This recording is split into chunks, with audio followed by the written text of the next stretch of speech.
How Shastri die. Body नीली पड़ी हुई थी, कट्स के निशान भी थे।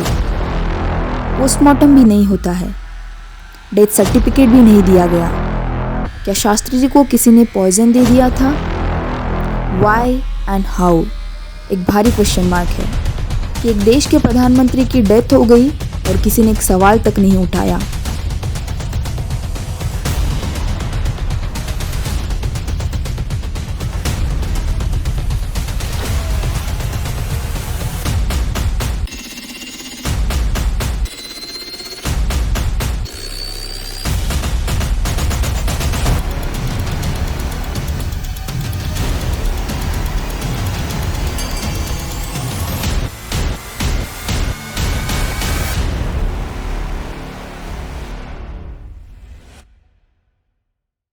जनवरी 1966 पूर्व प्रधानमंत्री लाल बहादुर शास्त्री जी की ताशकंद में मौत पर कई ऐसे सवाल हैं जो आज तक नहीं सुलझे हैं। ये सवाल आखिर क्यों उठे, अब आपको बताते हैं वो परिस्थितियाँ क्या थी जिसके इर्द गिर्द 11 जनवरी 1966 को लाल बहादुर शास्त्री जी की मौत हुई थी।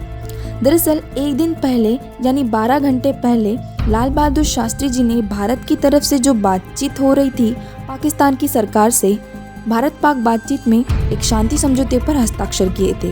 12 घंटे पहले की बात है, सोचिए, और ठीक 12 घंटे बाद उनकी मौत हुई थी, जिसकी वजह से कई ऐसे सवाल खड़े होते हैं। तो सबसे पहले आपको बताते हैं लाल बहादुर शास्त्री के साथ जो उनके सूचना अधिकारी कुलदीप नैयर गए थे, उनका क्या कहना है।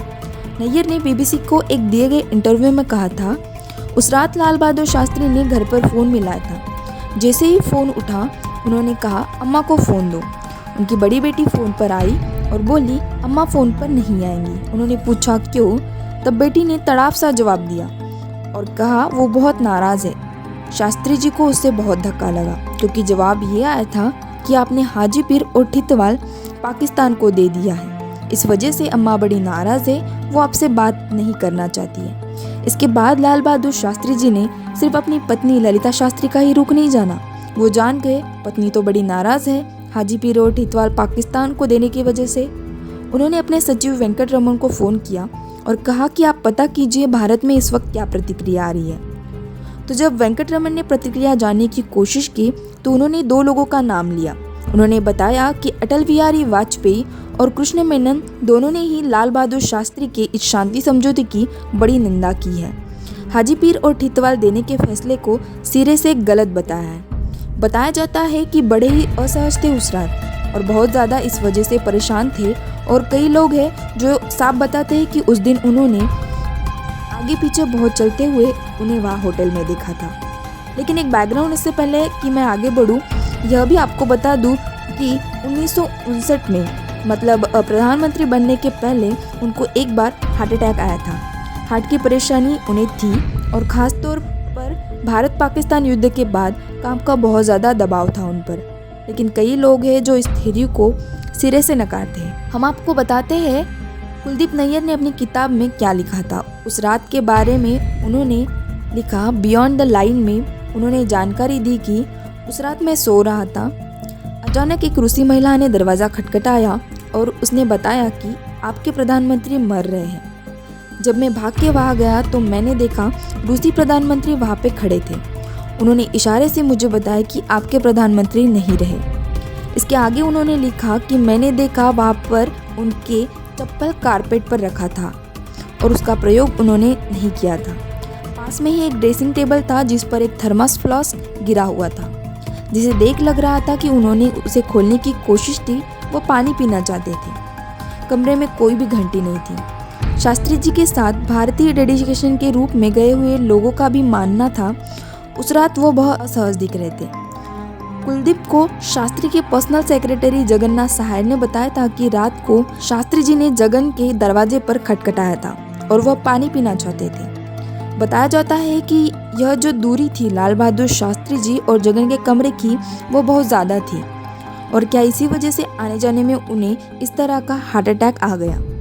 लेकिन एक बहुत बड़ा हिस्सा है जो यह मानता है कि सहज और स्वाभाविक मौत नहीं थी। लाल बहादुर शास्त्री के कुछ लोग यह दावा करते हैं कि उनके खाने में जहर मिलने की वजह से लाल बहादुर शास्त्री जी की मौत हुई थी। वह यह बात बताते हैं कि उनके निजी सहायक रामनाथ उन्होंने उस दिन खाना नहीं बनाया था, बल्कि जो भारतीय राजदूत थे, रूस में टियन कॉल उस समय राजदूत थे, उनके जो कुक थे जान मोहम्मद, उस दिन उन्होंने खाना बनाया था। और उन लोगों का यह आरोप है उस खाने में ही जहर होने की वजह से लाल बहादुर शास्त्री जी की मौत हुई थी। सबसे बड़ी वजह यह भी थी कि लाल बहादुर शास्त्री जी की मौत के बाद उनका जो पार्थिव शरीर था वो नीले रंग का हो गया था। बल्कि जब घर उनका पार्थिव शरीर लाया गया तो उनकी पत्नी ललिता शास्त्री ने पूरा शक जाहिर किया था और उन्होंने कहा था यह संदिग्ध है, आखिर सफ़ेद चकते और यह नीले रंग का उनका शरीर क्यों पड़ गया है। उनकी हत्या की गई है जहर देकर। 1970 में उन्होंने यह खुलकर मांग की थी कि एक कमेटी भी बाकायदा बनाई गई थी। उन्होंने लाल बहादुर शास्त्री जी की मौत पर पूरी जानकारी हासिल की थी, जिन्होंने जो जांच बिठाई थी। लाल बहादुर शास्त्री जी के संदिग्ध मौत के बावजूद उनका पोस्टमार्टम नहीं किया गया था, वरना या तो वह संदेह शक बेशक हमेशा के लिए सही साबित होता या फिर वह शक हमेशा के लिए नकारा दिया जाता।